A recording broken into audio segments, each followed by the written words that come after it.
Et bonjour à tous, bienvenue sur la chaîne YouTube d'Hobby Forever, c'est Zenkuro. Aujourd'hui, je vais vous faire un petit tutoriel sur comment utiliser le Mister Surfacer à l'aérographe pour faire les sous-couches de vos kits. Alors tout d'abord, une petite présentation du Mister Surfacer. Qu'est-ce que c'est? Eh bien, c'est de la sous-couche en pot, tout simplement, que vous allez pouvoir vaporiser directement grâce à votre aérographe. Alors, il existe plusieurs types de Mister Surfacer, voici à l'image les plus connus. Le Mister Surfacer 500, en fait, c'est, je vais vous ouvrir le pot, vous allez voir ça, c'est quasiment du putty dilué. Celui-ci ne va pas être utilisable pour faire de la sous-couche parce qu'en fait, il est trop granuleux. Hop, je mets un petit peu de lumière. Voilà. Bon, il a déjà un petit peu séché au fond du pot, comme vous le voyez, mais ça, c'est pas un souci. On va pouvoir le rendre plus liquide avec du diluant. Mais voilà, ce qu'il faut retenir, c'est que c'est un surfaceur qui est assez épais, assez granuleux, donc qui est utile pour reboucher les petites imperfections des kits comme du putty, mais qui ne convient pas pour la sous-couche. Pour ça, ce que vous pouvez utiliser, qui marche très bien, c'est le Mister Surfacer 1000 ou le 1200. Vous allez voir tout de suite que le 1000 est beaucoup plus liquide. En fait, dans ce pot-là, vous allez même voir que à l'intérieur, hop, le surfaceur n'est pas bien mélangé avec son diluant, donc ça c'est pas grave, on touille un petit peu et ça va reprendre sa consistance. Mais donc le 1000 est très bien pour faire la sous-couche. Et le 1200, c'est la même chose, un petit peu plus fin encore. Celui-là, je vous le montre pas, tout simplement parce que mon pot est vide. Voilà. Et vous avez également, à côté également pour l'exemple, du Mister Primer Surfacer résine. Celui-ci est spécifique au kit résine, en fait il est beaucoup plus clair. Et accroche mieux aux résines qui sont plus grasses que le plastique. Enfin, dans le commerce, vous pouvez trouver d'autres types de surfaceurs de différentes couleurs. Maintenant, la gamme est assez étendue. Mais de manière générale, pour vos sous-couches, la méthode que je vais vous montrer fonctionne pour tous les surfaceurs. Alors pour diluer votre Mister Surfacer, il va vous falloir bien entendu du diluant. Alors pour cela, je vous conseille le Mister Color Leveling Thinner, qui en fait est un diluant pour la peinture lacquer Mister Color. Tout simplement parce que le Mister Surfacer est à la base une peinture lacquer. Donc ça, c'est vraiment le diluant idéal. Pourquoi la version leveling? Parce que celle-ci inclut un retardateur dans sa composition chimique qui permet de ralentir le temps de séchage de la peinture et donc de la vaporiser plus facilement. Parce que sinon, vous prenez le risque, avec la version Mister Color Thinner simple, que le surfaceur sèche dès la sortie de l'aérographe et qu'il vous arrive en poudre sur votre pièce. Donc ça sera avec ce diluant là qu'on va diluer notre surfaceur, je vous montrerai ça tout à l'heure. Et vous aurez également besoin de diluant cellulosique, cette fois-ci pour nettoyer simplement l'aérographe, afin de retirer toute trace de surfaceur lorsque vous aurez terminé le travail. Surtout n'appliquez pas de diluant cellulosique directement sur le plastique, tout simplement parce que ça va faire fondre le plastique. Donc ne jamais diluer de la peinture ou du surfaceur directement avec du cellulosique, vous prenez le risque d'abîmer votre maquette. Évidemment tout ça, c'est des solvants, c'est très toxique. Donc lorsqu'on travaille avec ces peintures-là, il faut bien sûr travailler dans une pièce aérée, ouvrir toutes les fenêtres ou alors utiliser une hotte aspirante qui va évacuer les vapeurs. Et puis surtout, ce qu'il vous faut, hop, c'est un masque à gaz de ce type-là qui protège des solvants. Donc avec ça, vous êtes tranquille. Vos poumons vont pas être pourris par les produits chimiques que nous utilisons. Et puis, si comme moi, vous travaillez sur des petites baguettes assez courtes, un petit gant pour pas vous peindre sur la main, c'est toujours pratique. Donc du gant en latex qu'on trouve dans le commerce. Dernier petit conseil, cette fois-ci sur l'aérographe lui-même. Donc le surfaceur est quand même assez épais, même si on va chercher à se rapprocher de la consistance du lait, comme n'importe quelle peinture. Ça accroche quand même un petit peu plus. Donc je vous conseille d'utiliser pour le vaporiser un aérographe de diamètre, enfin équipé avec une buse et une aiguille de 4 mm. C'est le cas de mon Colani que vous voyez en image. Ou sinon du 3 mm, ça marche aussi bien. Bon, de toute façon, on va faire de la sous-couche, donc de la vaporisation assez large. Du 3 ou du 4, c'est idéal. N'allez pas descendre jusqu'au 2 mm parce que là, vous risquez de boucher très rapidement votre aérographe. Et qui plus est, vous allez mettre 3 plombes à faire à toutes vos pièces. Voilà. Je vous ai présenté tout le matériel nécessaire. On va pouvoir passer maintenant à la préparation. Alors, on va commencer par préparer notre surfaceur. Puisqu'il faut tout d'abord le diluer afin que puisse le vaporiser tranquillement à l'aérographe. Comme je disais tout à l'heure, le mien est assez liquide, donc on commence par bien touiller notre pot pour bien remélanger le surfaceur à son diluant. Parce que c'est bien mélangé qu'on a récupéré la consistance qui devrait être la sienne. Hop, hop. Voilà, là vous voyez la différence par rapport au surfaceur quand j'ai ouvert le pot tout à l'heure qui était mal mélangé. Là, on a la consistance d'origine qui reste encore un petit peu trop épaisse pour passer à l'aérographe. Donc, on va renverser un petit peu dans un pot vide. Vous voyez là, la consistance c'est quand même assez épais. Hop. Et donc on va venir le diluer avec un petit peu de Mr. Color Leveling Thinner. Vous voyez ma technique, j'utilise une petite tige de bois, ce qui permet de conduire le diluant et la peinture dans le pot sans en mettre partout. Voilà. Bon, alors la quantité de diluant, ça va vraiment dépendre de l'état dans lequel est votre surfaceur à l'ouverture du pot. Ça peut être plus ou moins liquide. Ce qu'il faut, c'est rechercher la consistance du lait, peut-être même un tout petit peu plus épais. Là, je mélange bien. Ce qu'il faut, c'est regarder comment la peinture, ici le surfaceur, accroche sur les bords du pot. Allez, vous penchez un petit peu, puis vous regardez.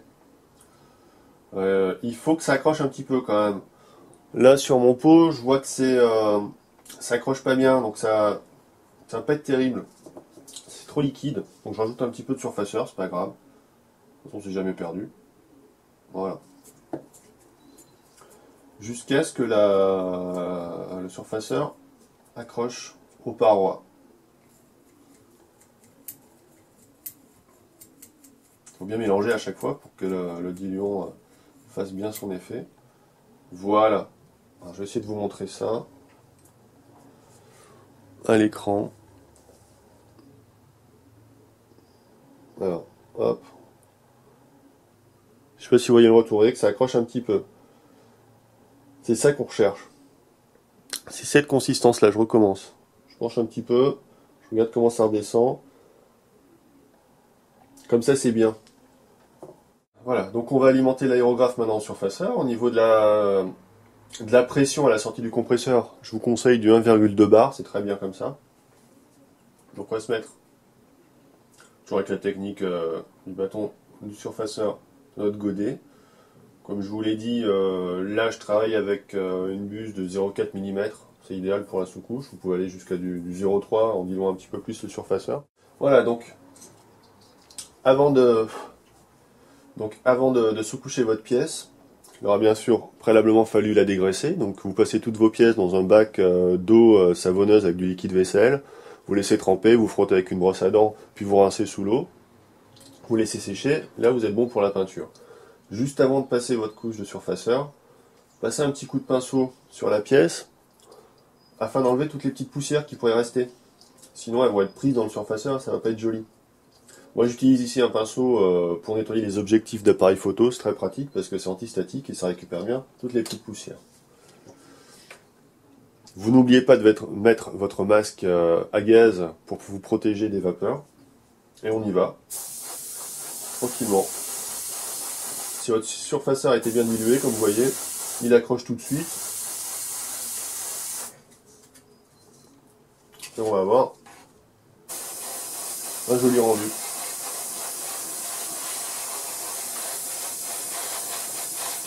Donc tout l'intérêt de faire une sous-couche, même si ça paraît pas forcément utile avec des kits comme les Gunpla qui sont déjà pré-peints, enfin précolorés en tout cas, c'est que ça va venir masquer les imperfections de ponçage, toutes les micro-rayures, etc. vont être bouchées par le surfaceur. Et surtout, ça permet de bien uniformiser la pièce avant la peinture. Voilà. Hop, voyez le résultat, je vais essayer de faire en sorte. Voilà, voyez le résultat. La sous-couche est nickel. Tout l'intérêt du Mister Surfacer en pot, c'est que c'est beaucoup moins cher que la sous-couche à la bombe, surtout lorsque vous travaillez comme ça, chaque pièce individuellement, parce que là, vous passez allègrement une bombe entière sur un Mastergrade. La tête, ici du RX78 version K. Petit coup de pinceau. Voilà. Et on y va. Tranquillement.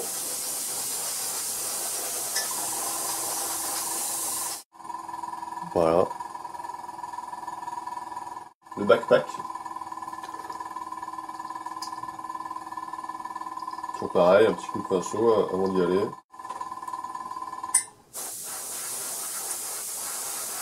Et on se couche.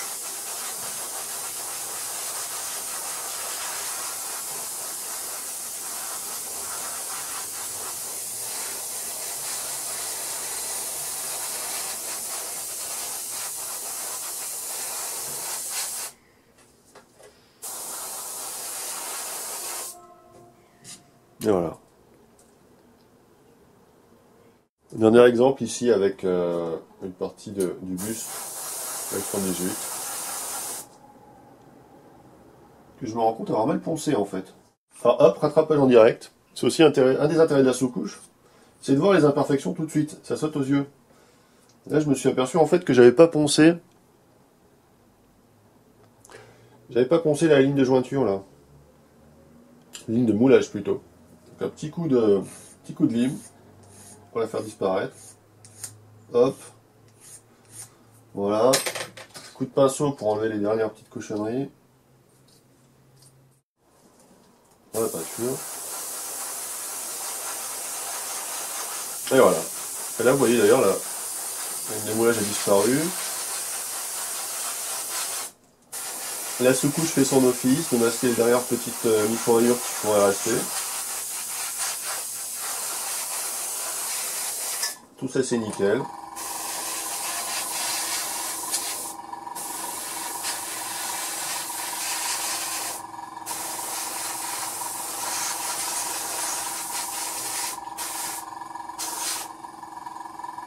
Voilà.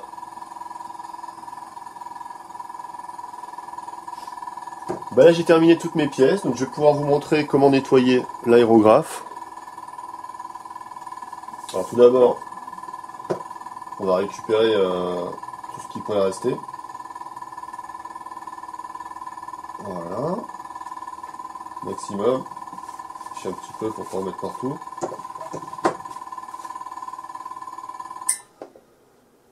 Vous videz le surplus.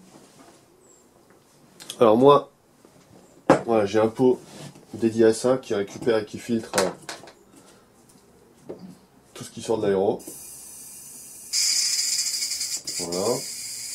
Et donc c'est là qu'on va utiliser le diluant cellulosique pour nettoyer. Alors si vous faites des longues sessions, ça peut être intéressant de nettoyer de temps en temps l'aérographe si vous sentez qu'il commence à se boucher, parce que le surfaceur peut sécher dans l'aéro et du coup ne plus vaporiser. Donc on verse un peu de diluant avec un petit coton-tige. Voilà, on va nettoyer rapidement l'intérieur. Merde, c'est le danger du coton-tige. Voilà, on frotte un petit peu jusqu'au fond. On peut augmenter la pression au niveau du compresseur pour que ça nettoie mieux. Moi je monte à 2, 2,5.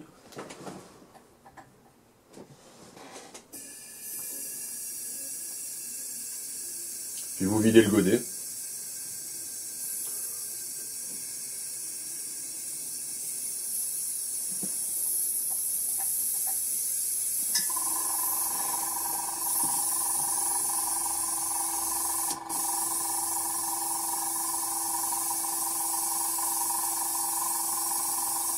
Voilà. Donc déjà, avec ça, on a enlevé le plus gros. Donc on va terminer le travail en démontant l'aérographe. On va nettoyer le godet, terminer de nettoyer avec un petit chiffon. Hop. S'il y a besoin, on a un petit peu passer du diluant. Voilà.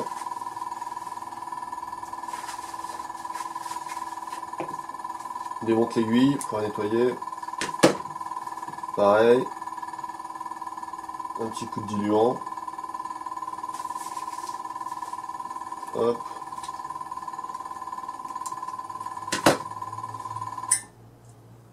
On va démonter la tête de buse, la buse, pareil, on passe un petit coup. Alors si c'est vraiment très encrassé, il va peut-être falloir passer après un petit coup de... Enfin vraiment le nettoyer à fond, c'est-à-dire tout démonter, voire même l'idéal c'est quand même un bac à ultrasons. Je vous ferai un petit tuto tiens, prochainement pour vous montrer comment ça marche. C'est vraiment le bac à ultrasons, un outil que je vous conseille parce que ça simplifie énormément la tâche de nettoyage qui est très laborieuse quand on en a pas, faut bien le dire. Voilà, vous faites attention de ne pas perdre des petites pièces quand même, hein. C'est mieux. Hop, voilà, bon. C'est vraiment un nettoyage en gros parce que j'ai fait une petite session, il n'est pas très encrassé.